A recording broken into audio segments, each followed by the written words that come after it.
방황이 아니라 방향입니다 라는 제목을 갖고 은혜 나누겠습니다. 또 오늘 새로 오신 분들 정말 주님의 마음으로 축복하고 낯설지만 또 섬기는 예수는 한 분이시니까 우리 큰 은혜 받는 그런 시간 되시길 또한 축원합니다. 광야에서는 지도가 필요 없습니다. 광야길을 알고 있는 가이드, 리더가 필요할 뿐이죠. 이 민수기는 우리 인생의 축소판입니다. 원래 넘버스인데 넘버스, 계수하는 것, 하나님의 백성의 숫자를 계수한 그 내용들.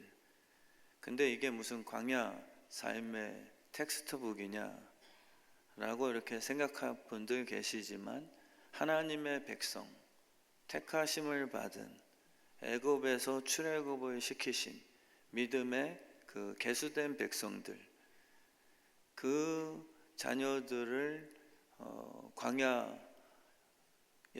주님이 인도하셔서 이렇게 잘 통과시켜 주시는 그 인도하심의 스토리죠. 그래서 이 광야 삶은 사실 내 마음대로 안 됩니다. 마귀는 예수 없이도 오히려 안전하게 이 광야 인생을 성공적으로 살 수 있도록 시스템을 만들죠. 직장, 돈 버는 문제, 때가 되면 대학 입학, 결혼 문제, 어찌 보면 인생이 거의 틀에 박혀 있습니다. 그리고 거기서 좀 벗어나면 뭔가 실패자로 낙인 찍히게도 되고요. 그 매뉴얼을 갖고 우리 믿는 자를 공격하죠. 광야에서 살지 말고 소돔과 고모라, 또 애굽이라는 그 신도시, 조금 노예처럼 살면 어떠냐. 오히려 그 안에서 열심히 살아서 연봉 높이는 게 난 거지. 그래서 우리는 죄성을 갖고 있어서 미래에 대해서 불안해합니다. 그래서 이 매뉴얼을 자꾸 찾고 싶어하죠. 하나님께도 예언 기도를 자꾸 받고 싶어요. 동행보다, 내가 너와 함께한다는 그 음성보다 내일 어떻게 될 건가에 대한 이 점괘를 자꾸 우리는 구하게 되죠. 근데 주님은 그렇게 안 하신다라는 말씀을 이렇게 해주시는 거죠. 그래서 이 광야는 사실 쉽지 않습니다. 어렵지만 틀린 길은 아니다. 우리 이 시간 여러분들에게 한번 설교 다 기억할 수는 없지만 그래도 이렇게 좀 각인될 수 있게 한번 이렇게 인사차 서로 나누겠습니다. 광야길은 어려워도 틀린 길은 아닙니다. 이렇게 한번 우리 인사하겠습니다. 이게 안 외워주시는 분들은 예배 후에 저한테 안수 받으시면 조금 이게 지혜가 임할 거니까. 그래서 이 광야는 사실 편한 장소 아닙니다. 훈련의 공간이고, 예수를 믿었으면 피해갈 수 없다. 그러면 어떻게 이왕 못 피해가는 광야길이라면 우리의 선택은 도대체 뭐냐? 주님이 이제 민수기를 통해서 이제 우리에게 알려주시는 거죠. 나는 택하심 받은 자녀는 한 자녀라도 광야 코스를 그냥 면제해 줄 의도가 없다. 광야라는 환경을 바꿔줄 마음은 없어. 광야는 다 있을 거다. 때로는 시부모님이, 내 남편이, 내 자녀가 당장 좀 바꿔주셔서 오아시스가 되면 좋겠는데 주님은 그렇게 안 하시겠다. 내가 동행을 해서 광야를 통과하면서 너희를 훈련시킬 거지, 그 광야 인생이라는 기본적인 세팅은 내가 물론 기적으로 에덴 동산 만들 수 있지만 절대 그렇게 할 내 의도는 없다 라는 것을 우리는 배우게 되죠. 그렇다면 이 광야를 이왕이면 어떻게 건너가야 좀 이렇게 유익하고 그래도 좀 좋은 추억으로 지나고 나 보니까 헛된 시간이 아니었구나 라고 좀 허비하지 않는 시간으로 우리가 보낼 수 있을까 라는 것을 민수기서가 우리에게 이렇게 교과서처럼 이야기해 주는 거죠. 그래서 비행기에 탑승한 승객들은 사실 스스로 운전하는 자는 없습니다. 여러분의 인생이나 우리의 인생이나 다 탑승자죠. 굉장히 말은 많고 뭔가 이렇게 똑똑한 것 같지만 파일럿의 그 실력에 따라서 추락하냐 목적지까지 안전하게 도달하냐에 사실 달려 있을 뿐, 우리 인생은 사망의 권세냐 아니면 부활하신 생명 예수 그리스도의 운전 실력을 신뢰하며 살아가냐, 중간지대가 없죠. 물론 비행기 안에 타고 가면서 아직 목적지가 도달하지 않았기에 예수 비행기를 타고 가는 신자들보다 마귀 비행기를 타고 가며 그 안에서 누리는 흥청망청 또 퍼스트 클래스 대우처럼 그 비행기 안에서 누리는 악인의 형통으로 예수 비행기 타고 가는 신자들에 비해 내가 더 낫다라고 잠시 착각하는 불신자가 있을 수는 있겠지만 비행기가 목적지에 도달해 보면 이곳은 지옥이요 이쪽은 천국으로 입성됨을 우리는 깨닫게 되겠죠. 그래서 하늘길을 우리는 알지 못합니다. 그래서 내일에 대해서 아는 것보다 주님을 믿고 따라가는 양의 겸손함이 훨씬 더 유익함을 이 광야를 통해 깨닫게 해주십니다.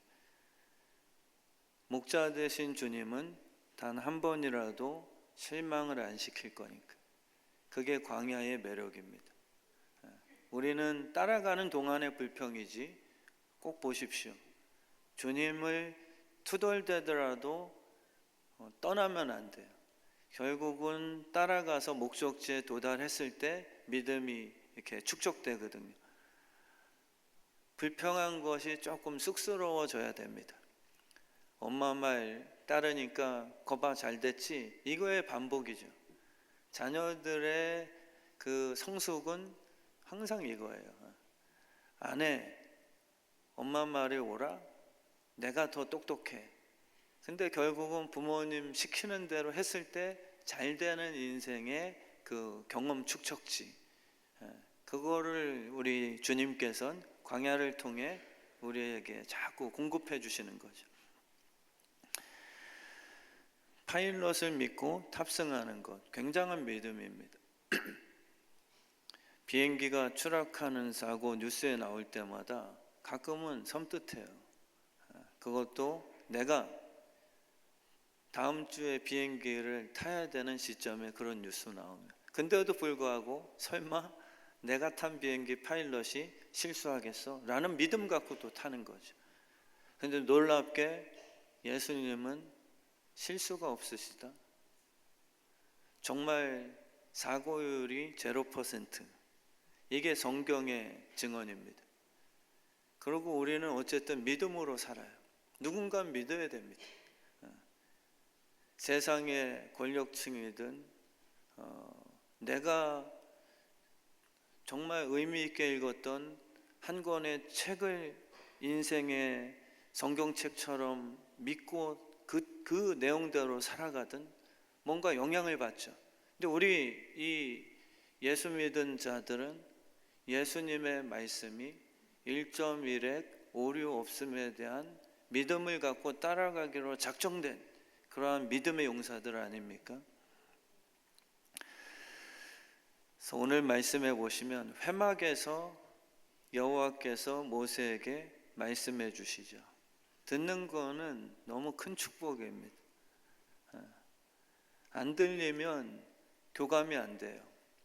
사실 오늘도 짧은 영상을 준비했었는데 매주 너무 목사가 설교 실력 부족하니까 영상으로 자꾸 이렇게 눈물 짜내나 할까 하는 다 그런 염려 때문에 제가 오늘 좀 뺐지만 보면은 진짜 은혜가 돼요. 갓난 애기인데 태어나면서부터 청각장애예요. 못 듣는 거죠, 엄마의 소리를. 근데 그 개발된 보청기를 껴주니까 애가 이렇게 놀래면서 엄마의 소리를 듣기 시작합니다. 애가 이렇게 감정적으로 변해요. 그래서 그 엄마가 You hear me 그러면서, 영어거든요. You hear me 그러면서 I love you my baby 뭐 이러니까 애가 눈물을 흘리기 시작해요. 그래서 엄마가 정말 그 짧은 시간이지만 너무 감동한, 이 듣는 거는 이 교감이거든요. 우리 하나님이 우리 귀를 열어주신 것은 그 아이 같은 거예요. 그냥 똑바로 귀밥 뭐 귀에 귓밥 들어갔냐? 뭐 정신 안 차려? 이런 관계가 아니라 아버지가 자녀에게 I love you, 사랑한다 라는 교감을 하길 먼저 원하시는 거죠. 지시, 명령, 율법화 이런 것보다 아버지가 우리를 사랑하시는, 광야에서 그 관계를 회복시켜 주시는 훈련을 하시는 거예요. 아버지의 소리를 듣고 의심과 불평이 아니라 그 아버지의 음성이 내 인생에 복이 된다는 것을 깨닫게 되는 그 관계 형성, 이게 광야의 참된 목적이거든요. 그래서 이 회막은 지금의 교회를 상징합니다. 그래서 교회의 목적은 내 주장하는 것이 아니에요. 교회에 와서 못 듣고 가시는 분들이 제일 불쌍한 겁니다. 교회 와서 할 말만 하고 왜 이러냐 지적만 하고 떠나가는 분들은 그냥 하나의 공연 본 거죠. 음성을 듣는 게 아니라 내가 청중이 되어 그냥 무대 평가하는 거. 이 예배를 통해서 목자 되신 주님은 정말 말씀하시거든요. 한 분 한 분에게. 그리고 일주일 동안 어떻게 살아야 될지 그분이 이렇게 지혜를 주시죠. 우리의 삶은 다 거기에 우린 마주하게 됩니다. 여기서 어떻게 해야 되지? 오른밤을 맞았으면 같이 주먹질인가? 혈기를 부려야 되나?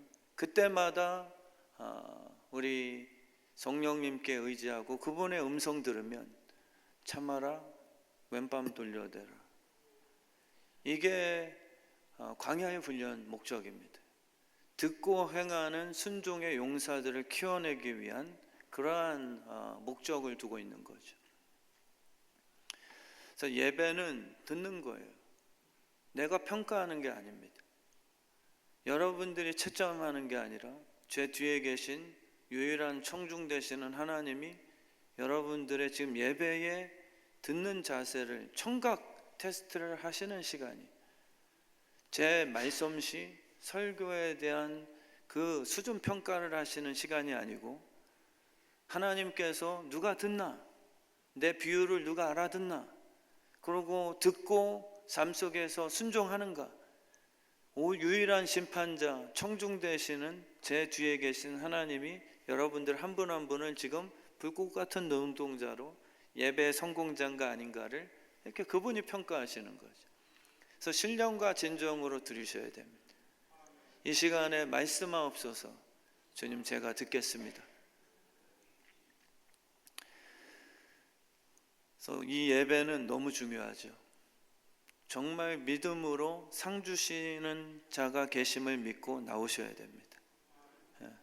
우리 교회 성도님들은 주일이 제일 행복하시면 좋겠어요. 수지 많은 날이 되고 대박 날이 됐으면 좋겠습니다. 하나님을 접하는 날이 얼마나 큰 행복이에요. 그래서 예배는 그저 내일 일을 미리 알려주는 점치는 구판은 아니죠. 내일 일은 또 안 알려주실 수 있어요. 내일 일은 내일 염려하자. 그러나 예배 속에서 내가 지금도 너와 함께하고 있다는 그 사실을 깨닫게 해주시는 놀라운 공간이 되죠. 내일 일은 좀 몰라도 철민 목사야, 내가 지금 예배가 살아있지? 은혜 있어? 찬양할 때 지금 기뻐? 기도하는데 불이 있었어? 그러면은 괜찮은 거예요.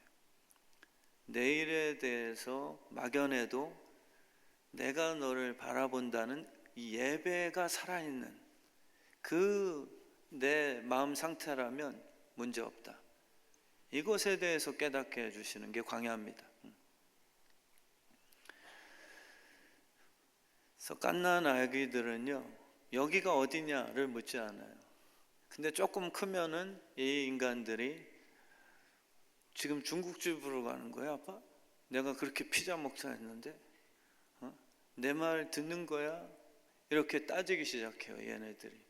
근데 갓난 애기들은 감옥소에 있더라도 노예로 팔려가도 눈 뜨면은 엄마가 보이면 얘네들은 모유에 만족하는. 다윗이 그랬어요. 엄마 품에, 젖된 아이가 엄마 품에 있음같이 내가 늘 그렇게 살고 싶다. 그 느낌을 아세요? 다윗은 늘 적군의 적들에 의해서 전쟁이 빗발치고 늘 불안하고 자녀들이 반역하고 쿠데타 일으키고, 그 다윗의 고백은 내가 지금 어디 있느냐, 주님 나를 지금 어디로 끌고 다니시는 거예요. 이것에 대한 불평이 아니라 눈 뜨면 젖된 아이가 어미 품에 있음같이 엄마의 눈동자를 발견하면 이 갓난아기는 만족하는 거예요. 이걸 고백하는 거거든요. 그러니까 아이들은 만나로 행복하는 이 광야가 딱 그것입니다. 여기 어디야 도대체? 왜 끌려온 거야? 내가 왜 이런 집안에, 내가 왜 이런 개척을 해서 이런 상가에 조그만 사무실에 내가 왜 도대체 여기 있지? 이런 어디에 내가 있는가가 중요함보단 눈 떠보니 새벽 기도 시간에 여전히 나를 품에 안으시고 나의 부모 되시는 하나님께서 모유를 먹이고 계신 그 평안함, 이게 느껴지면 우리는 그게 바로 어린아이 같은 믿음이다. 광야는 병원도 없습니다. 병원 없다는 얘기만 들으셔도 막 불안해지시는 분들 계시죠. 옷가게도 없습니다. 우리 박지숙 집사님 같은 분들은 좀 재미없을 수도 있어. 멋쟁이신데 우리 교회. 광야는 극장도 없어요. 저 같은 사람이 좀 이렇게 섭섭할 수 있는. 전 영화 되게 좋아하거든요. 9시 예배 끝나니까 어떤 권사님 한 분이, 목사님 폭삭 소가수다, 그 드라마의 목사님 꼭 추천합니다. 그래서 저는 미스터 선샤인 같은 드라마 좋아해요. 그런 대사가 멋있는 건 설교 막 그 제로가 막 쭉쭉 나오거든요. 그랬더니 그 권사님이 미스터 선샤인 못지않은 아름다운 대사가 거기서 나오니까 인사이트 받으실 거예요. 이렇게 그 소개받았습니다. 근데 극장도 없어요. 뭔가 도움받을 수 있는 미디어도 없습니다. 그리고 배달의 민족도 안 돼요. 쿠팡을 자주 이용하시는 분들 쿠팡 시스템이 다 스탑됩니다. 그리고 맛집 그 투어도 안 돼요. 광야는 뭔가 살기 싫은 장소일 수 있습니다. 근데 주님이 꼭 광야는 경험하게 하세요. 본질적으로 너희를 먹여 살리는 참 부모는 하나님 한 분이다라는 삶의 본질적인 기초는 양보 안 하시거든요. 그거를 먼저 깨닫고 난 후에 가나안으로 입성시키셔야 돼요. 풍요로워졌다 해서 구원자 여호와를 잊을 가능성이 많은 죄인들, 그걸 아시거든요. 너의 하나님 여호와가 너희 가운데 계셔서 심지도 않은 거 너희들에게 복의 복을 더하시나 다만 너희를 누가 구원했는지만은 금은 잊지 말아다오. 이것에 대해 당부하셨거든요. 이 광야의 정말 중요점은 공급자는 오직 하나님 한 분 되신다는 것에 대해 주님이 정확하게 훈련하고 시작하신다는 그 의미죠. 그래서 주님께서 직접 낫게 하시고요. 광야는 너무 밋밋하고 또 가고 또 가도 그 뷰 맛집이 없어요. 계속 반복되는 그냥 사막길. 그러면 어떻게 우리가 이 광야의 행복을 누릴 것인가? 주님과 동행밖에 없습니다.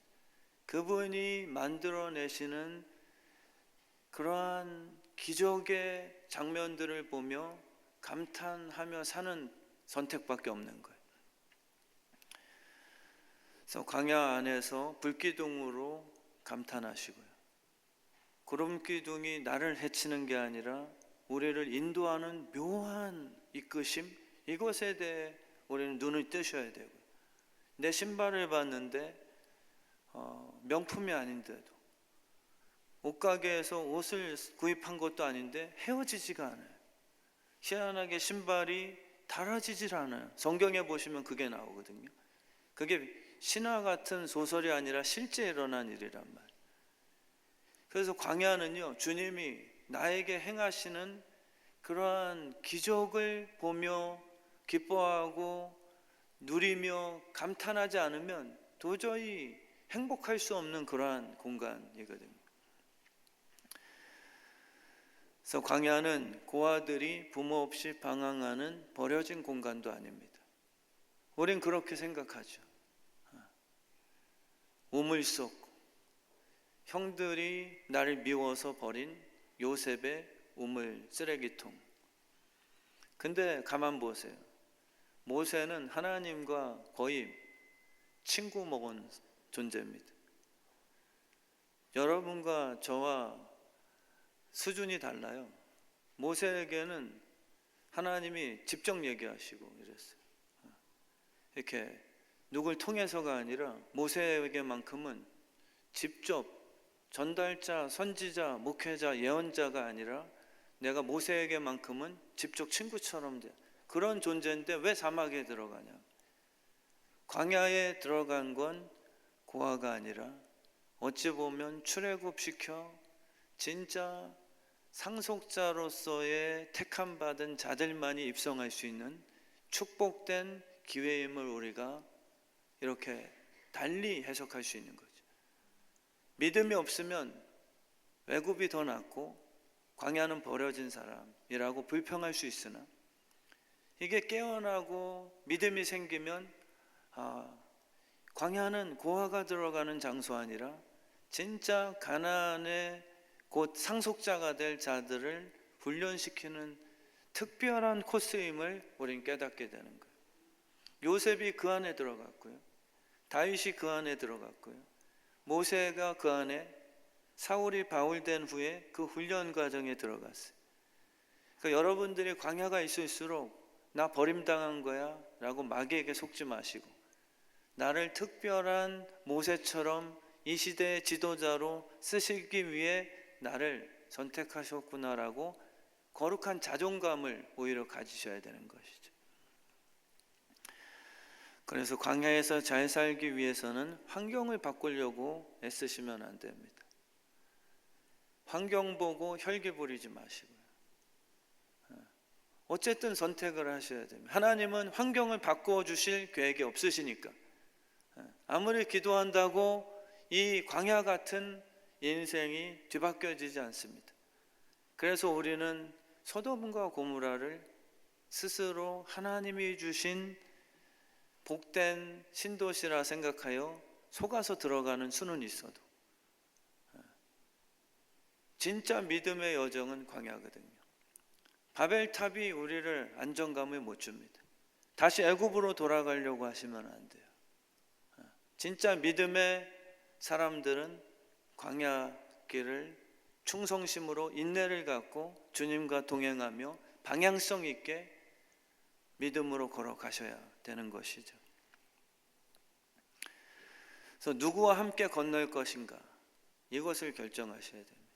환경을 바꿔야 되겠다라는 생각은 좀 내려놓으시고, 이 지금 어려운 상황, 누구를 의지할 것인가, 오늘 예배를 통해 그 관점이 다 바뀌시길 진심으로 축원합니다.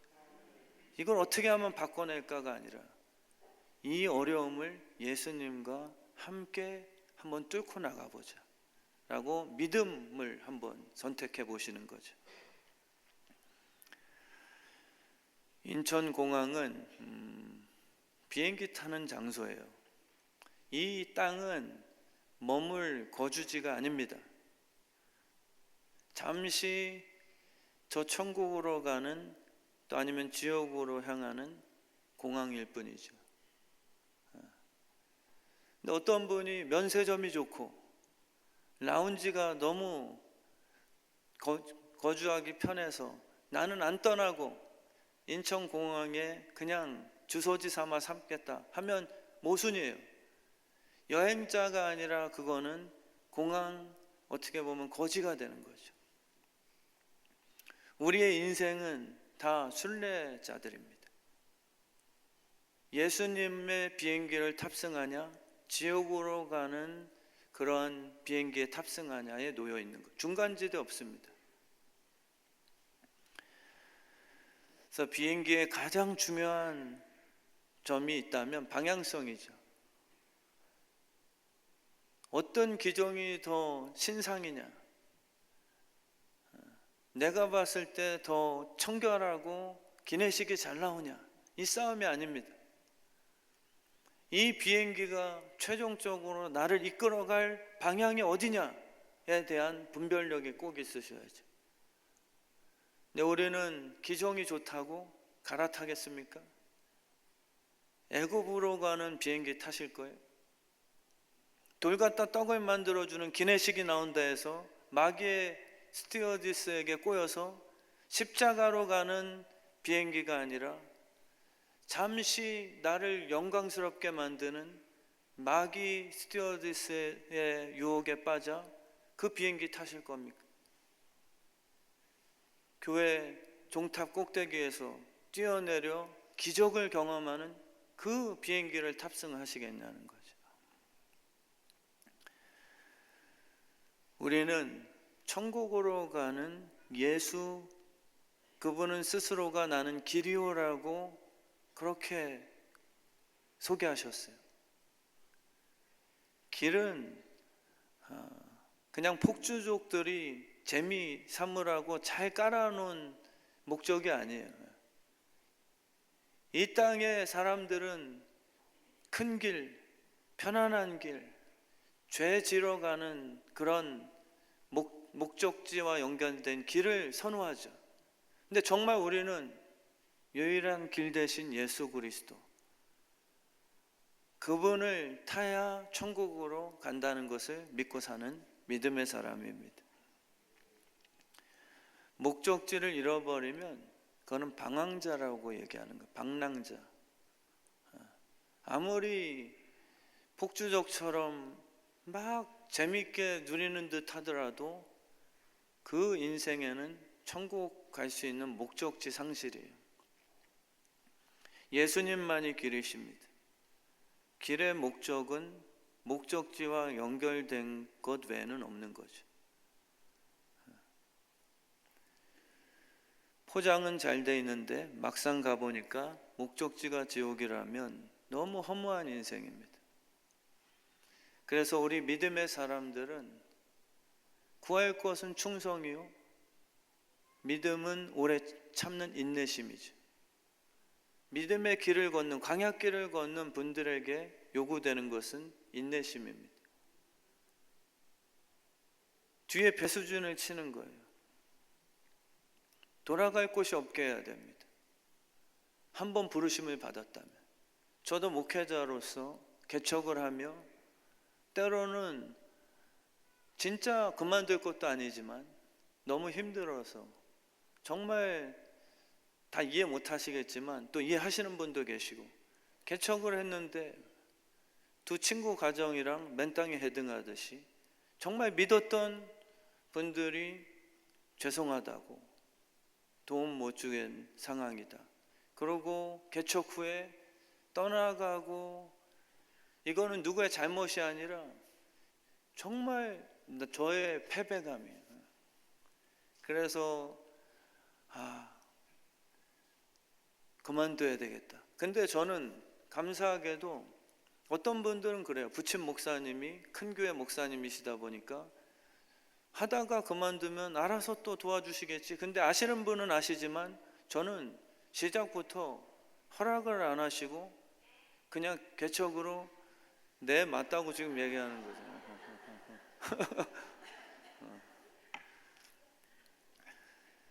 그래서 저는 정말 배수진 사역자들에게 필요한 거는 진짜 주님과 걷는 길밖에 없다. 뒤에 배수진이 집사님 이름이 아닌 거 아시죠? 최수진 집사님, 김수진 집사님. 배수진은 강과 바다를 등에 지고 벼랑 끝을 등에 지고 나는 차라리 애굽으로 돌아가면 여긴 죽음이다 라고 생각하는 거예요. 이 정신이 지금 많이 결여됐어요. 물론 사역자들, 목사님들, 무슨 이중직 다 저는 평가하고 싶지는 않습니다. 근데 저에게만큼은 깨닫게 해주시는 게 철면 목사 너는 배수진 쳐라. 이 부르심에 대해서 아니면 그냥 죽어라. 먹고 사는 문제는 나에게 맡겨라. 저는 이 부르심이 맞거든요. 그래서 후배들에게도 진심으로 오해 없다면 같이 나누고 싶은 거예요. 이 광야는 다시 애굽으로 돌아가려는 기질들이 있어요. 희한하게 예수 믿는 사람들이 딱 결정하고 좌우로나 치우침 없이 정말 가나안으로 향하는가? 아니에요. 생각보다 여기서 사역 안 하면 차라리 아르바이트해서 돈 더 벌고 먹고 사는 문제, 주님의 자유자로서 하나님께 부르심을 받은 목사로서 복음을 선포하는 이 존귀한 일보다 차라리 애굽에 들어가서 열심히 일하면 월급 꼬박꼬박 나오는 안정적인 시스템을 우리가 안 원하실 것 같아요. 근데 생각보다 믿음의 삶은 배수진 치셔야 됩니다. 정말 주일 성수도요, 그게 없으면 못 나가가요. 저 주님 예배 결정했습니다. 다니엘과 친구들처럼 창문 열고 기도하는 걸 결심했습니다. 뒤에는 죽음이에요, 주님 그냥.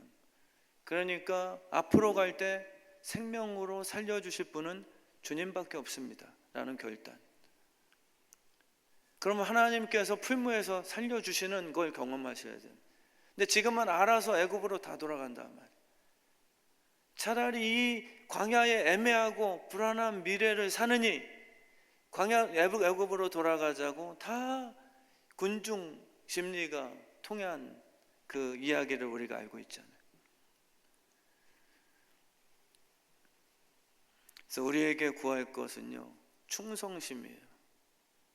충성은 마음 중심에 하나님의 뜻 마음을 두고 다시 뒤돌아보지 않겠습니다 라는 마음을 품은 자들의 성품이죠.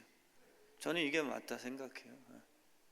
먹고 사는 문제는 주께 맡기니 주님 주일 성수 10의 1과 이게 배수진을 치는 겁니다.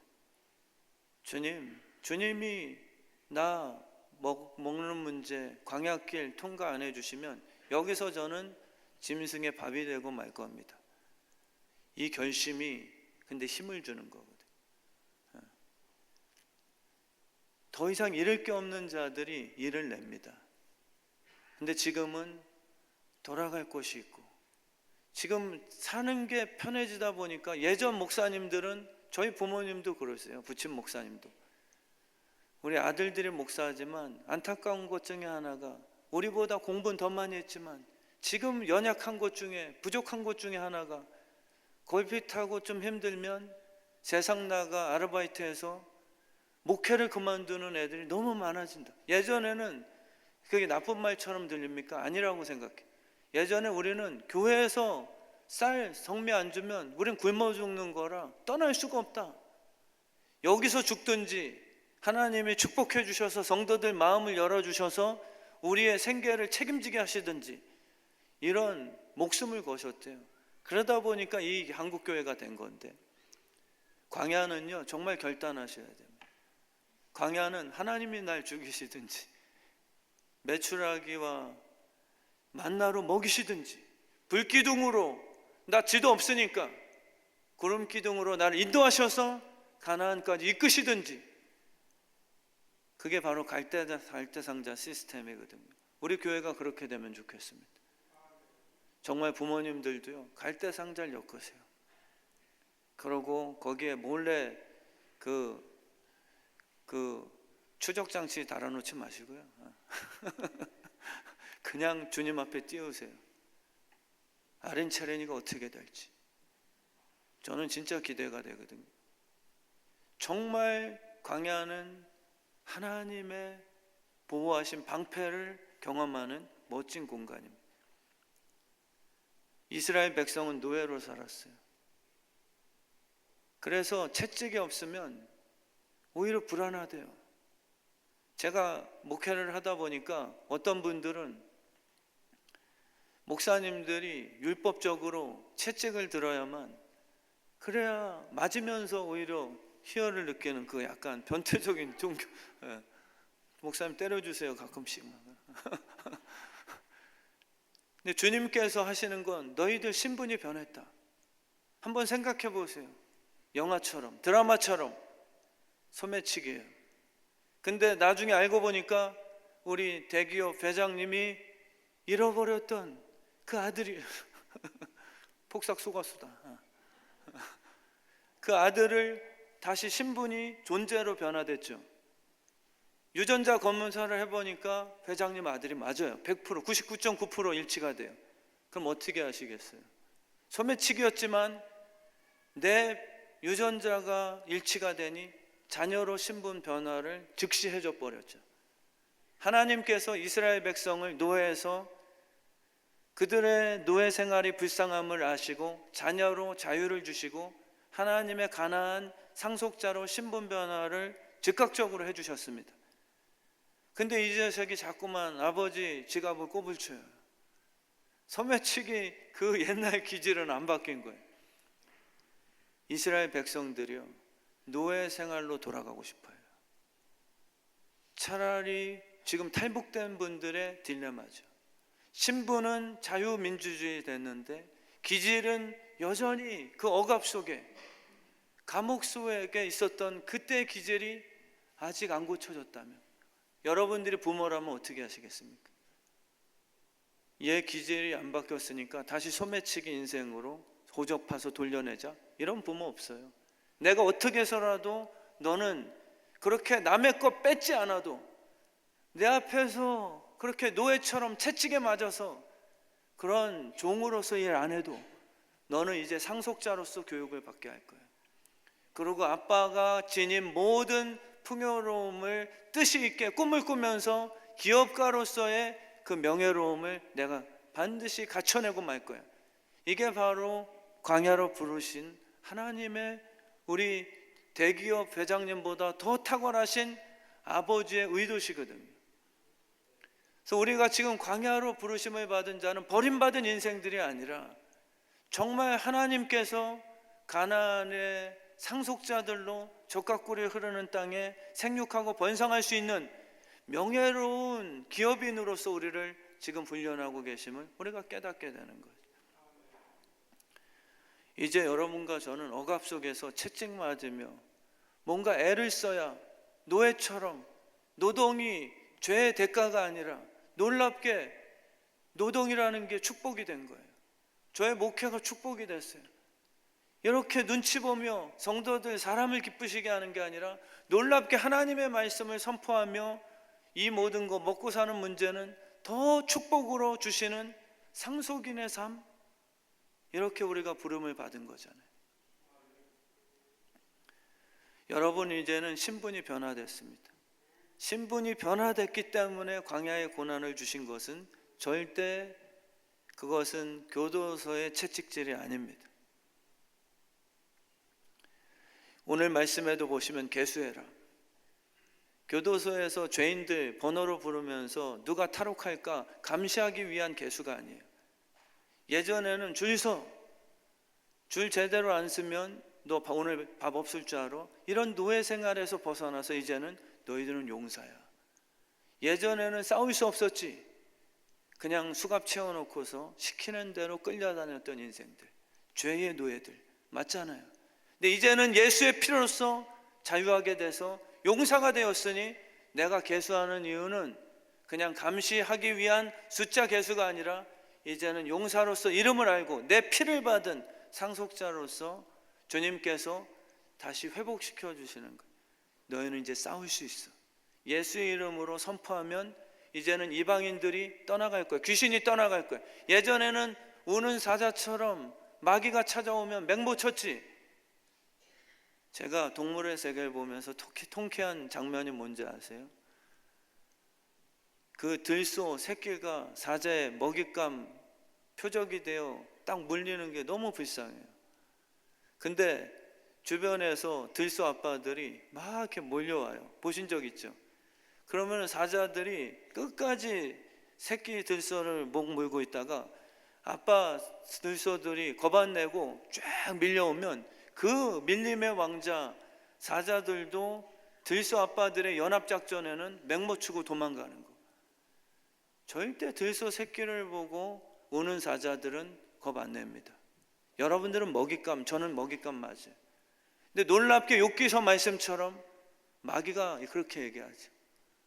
하나님, 내가 욥 보고서 무슨 겁내겠습니까? 하나님이 얘를 쳐다보니까 베드로를 파도가 못 삼키겠어요?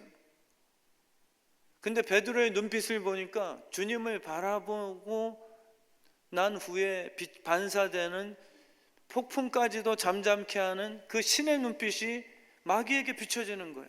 그럼 마귀는 그 눈빛에 잠잠케 되거든요. 눈싸움에 이길 수가 없는 거예요. 근데 베드로가 예수님의 눈빛이 아니라 폭풍을 보면서 자기 눈빛으로 돌아오는 순간 바로 삼켜버리죠. 여러분을 두려워하지 않는 이유는 우리가 예수님 안에서 주님 바라보아 내 눈빛 속에 신의 눈빛이 있을 때 마귀는 그 눈싸움에서 질 수밖에 없어요. 여러분, 이제 우리는 그런 신분이 된 것이죠. 믿으십니까? 정말 그게 우리의 신분 변화예요. 우리를 통해 일하실 겁니다. 여러분 통해서 하나님이 역사하실 거예요. 직접 하셔도 되잖아요. 오늘도 우리 할렐루야 찬양대 너무 은혜스러웠죠. 정경호 지휘자님 아멘이십니까? 아멘 하시잖아요. 안 하시면 다음 주부터 다른 지휘자가 올 수 있기 때문에. 왜 굳이 성가대 설득해서 안 치고, 집사님 저 음치라 성가대 은사 아니에요, 그냥 립싱크만 해. 그리고 집사님의 장점은 웃잖아. 그러면 성도들이 노래 잘하는 줄 알고 은혜 받을 거야. 이렇게 설득당해서 앉은 분들이 찬양을 할 때 악신이 떠나가요. 왜 굳이 우리와 복식 파트너가 되면 하나님 편에서는 손해거든요. 제가 탁구를 칠 때 우리 정경호 집사님이 자꾸 제 편하겠다 그러면 저는 맞겠죠. 좀 그냥 목사와 성도로만 남아. 근데 이서로 집사님이 저랑 복식하겠다 그러면 얼마나 환영되겠어요. 주님이 근데 희한하게 우리와 복식 파트너로 우리를 점 찍으셨다는 그 의미를 정말 기쁨으로 받아들이셔야 돼요. 주님이 손해볼 짓 안 하거든요. 그렇다면 방법은 단 하나, 여러분의 실력을 예수님의 실력으로 업그레이드 시키는 수밖에 없어요. 그게 믿음입니다. 우리가 믿음이 있으면 주님처럼 받아칠 수 있는 거예요. 믿음이 있으면 희한하게 예수의 이름으로 선포할 때 이 공격력이 강화가 되는 거예요. 정말 저 같으면 직접 하나님이 다 하시겠어요. 찬양 시간에 여기 가운 입은 분들이 아니라 하나님이 하늘문 쫙 여시고 다루시는 천사들이 막 날아와서 그냥 하이 소프라노로 천사들이 막 합창을 해버려요. 그러면 우리는 막 까무라치겠죠. 막 황홀경에. 근데 그렇게 안 하신다는 거예요. 희한하게 내가 택한 죄인인 예수 피로 살려낸 내 자녀들이 천사들도 흠모만하게 한 게 믿음이 있으면 주님의 너희를 신이라 하였더라. 정말 우리 교회가요, 이런 광야 속에서 훈련받아서 하나님께서 원하시는 그 수준까지 도달하는 승리의 공동체가 되길 진심으로 축원합니다. 그래서 광야는 함께 걷는 과정이에요. 광야는 혼자 통과하려는 이기심도 아닙니다. 그래서 거룩이란 나만 천국 가는 이기적인 종교심이 아니고요, 이 광야는 여러분과 제가 부름받은 놀라운 훈련소거든요. 여러분과 저도 사실 아오지 탄광에나 보내질 죄인들 맞잖아요. 근데 이 광야는 상속자들이 훈련받는 아주 고급지고 하이클래스 아카데미거든요. 세상에서는 비싼 프라이빗한 사교육이 그게 자기네들 루트지만 우리 믿음의 자녀들은 이 광야란 말이에요. 근데 우리가 너는 여기 들어올 자격 없어? 라고 한다면 주님이 미워하시겠죠. 당신도 나처럼 죄인이지만 예수 믿고 출애굽하셔서 우리 광야, 말씀 교육, 1:1 양육, 갈라디아서, 우리 그리스도인의 결혼, 우리 큐티 세미나 같이 우리 훈련받아요. 그래서 정말 명예로운 하나님의 상속자가 됩시다. 이 꿈이 회복됐으면 좋겠습니다. 나 혼자만 가는 게 아니라 누구라도 다 이 흐름에 같이 초청해서 우리 주의 뜻 성함교회 통해서요, 정말 가늠한 여인도 예수 만나서 우리 훈련받아 다시는 죄짓지 않고 하나님의 나라 위에서 용사되는 그런 공동체가 되는 거죠. 결론입니다. 광야의 삶이 아무리 척박해 보여도요, 예배가 살아있으면 그것은 방황이 아니라 정확한 방향성이 될 것입니다. 하나님과 함께하는 확실한 방향성 있는 동행이 되어 반드시 약속의 땅 가나안에 우리 모두 함께 입성하게 될 줄 믿습니다. 우리 시간 박수 치시면서 우리 믿는 사람들 주의 군사 되었습니다. 주님께서 함께 하실 겁니다. 우리 주님께서 우리를 통하여서 승리하실 겁니다. 우리 믿음 갖고 박수 치시며 우리 찬양하며 나가시겠습니다.